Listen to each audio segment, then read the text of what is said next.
বাংলাদেশ ও ভারতের যৌথ প্রযোজনার ছবি নবাব আর বস টুর চাপে ঈদে মাত্র ৪১টি প্রেক্ষাগৃহে মুক্তি পায় রাজনীতি। কিন্তু এই সবকটি হলে রাজনীতি ছবিটি দেখার জন্য যথেষ্ট ভিড় দেখা যায়। এবার ঈদে সম্পূর্ণ দেশীয় প্রতিষ্ঠানের তৈরি একমাত্র ছবি ছিল রাজনীতি।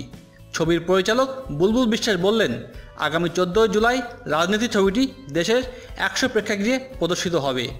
এর মধ্যে থাকছে ঢাকার কয়েকটি সিনেমা হল।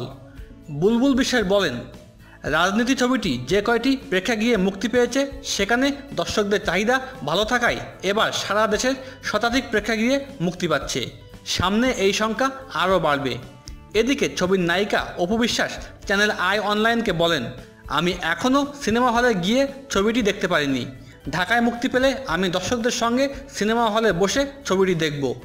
রাজনীতি ছবিটির প্রধান তিনটি চরিত্র অভিনয় করেছেন শাকিব খান, অপু বিশ্বাস ও আনিসুর রহমান মিলন। আরও আছেন শহীদুল আলম সাচ্চু, সাদেক বাচ্চু, আলী রাজ, পীযূষ বন্দ্যোপাধ্যায়, জয়শ্রীকর জয়া, ডিজে সোহেল এবং কোমল।